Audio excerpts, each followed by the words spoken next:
Okay, so you've got an RTS, right? All right.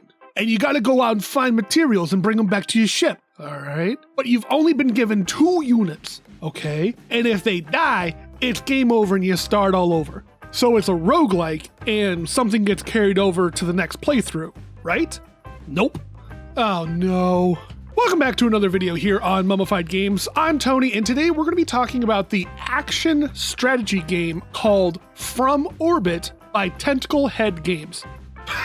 I love it. From Orbit is a game where you control 2 little space explorers in a rocket. Start the game and you'll land on a fairly randomized planet. Your goal is to get in, grab all the materials you can, and then get out. If you spend too much time on the planet, the creatures get harder and harder to fight. The only way you can upgrade your ship and explorers is to get back into space, so don't dilly-dally. At the start, you're given 2 units, and they can do one of 4 different jobs: Defender, Medic, Engineer, and Harvester. The Defender is your fighter. They can do damage to other creatures on the surface. Medic is exactly what it sounds like. They heal others as well as themselves. Engineer is the class that can build new things or fix damaged items. And the Harvester is the only one that can harvest 2 different materials on a planet. The class system is fairly simple, and you can switch between any one of them at any time.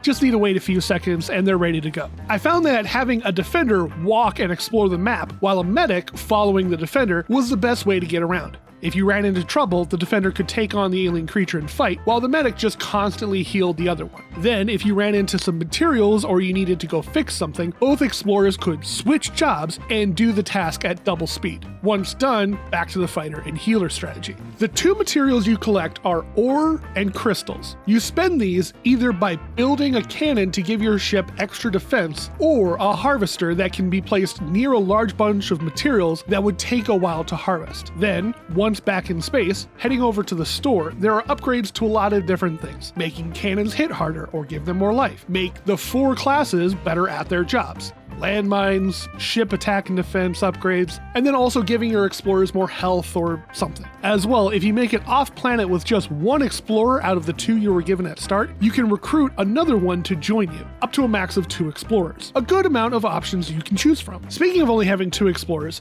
you can't recruit more from the store. But what you can do is, when you're on the map looking at different planets that are available to land on, the description of what is going on might include a SOS coming from the planet. Once on that planet, while wandering around, you can rescue the stranded explorer and they will join your crew, increasing the number of people that walk around. This will obviously help get jobs done faster. Whenever you're fighting monsters, harvesting materials, fixing things, or someone really needs some medical help. The game is fun, and while I was playing it to record the gameplay for this review, I noticed that the soundtrack is also quite nice as well. The game is one of 2 new games I tried while on a flight to Philadelphia. I knew I was going to be on a long flight, and I wanted something that I could stay preoccupied with on the flight. Since I cannot for the life of me sleep on a plane, as well, I'm experimenting with running Mint Linux on my laptop, so this was a good chance for me to take a look at some games I owned that ran on Linux. Everything worked fine, but since I was on a plane and couldn't hear the game audio very well, I wasn't able to appreciate it that much. It wasn't half bad. I was flying American Air and they had this clip system that one could put their phone or tablet in and watch whatever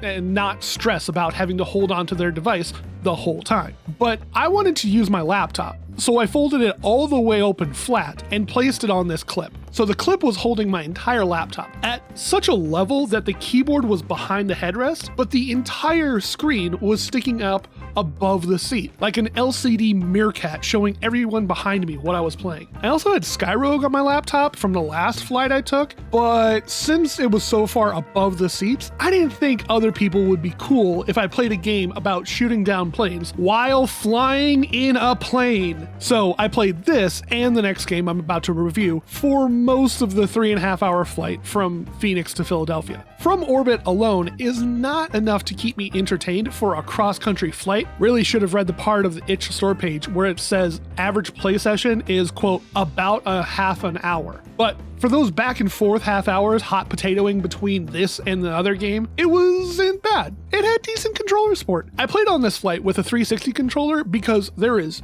no way I could do it with a keyboard and mouse on a laptop. And I didn't even want to try messing with my laptop's touchscreen feature with this game. The controller function worked perfectly well. I'm learning that putting the bumpers left and right as tab controls is a smart move. Then everything when I was sat down with a keyboard and mouse worked perfectly fine, with one exception. In the game, you can change the job of the currently selected explorer with F1, F2, F3, and F4. Not a good idea. These job swaps happen way too often to be relegated to the function row. They should have been moved to the numbers row. That's a lot easier to get to and would have made it so much faster to just touch type the changes instead of having to move the mouse over and change the jobs that way. I should have checked the settings and looked to see if that could have been remapped. They probably could, but I just never got around to it. From Orbit is a good game. I think its basic design is great and doesn't complicate things by trying to load too much in the game. The monsters all make sense and are interesting to watch come and try to destroy you. My one major gripe about this game is that it's just one life. That's it. There's no carryover into the next life. You're not building to unlock anything. I would have loved to see a growth feature where every time you gain experience and it helps build you up to something bigger in the next one. Much like how in Skyro, you earned cash to buy better weapons for the next mission, but you also earned experience to help you unlock better weapons, planes, and paint jobs. Not having any progression stuff in this game means that there's no real reason for me to keep going with this after this review.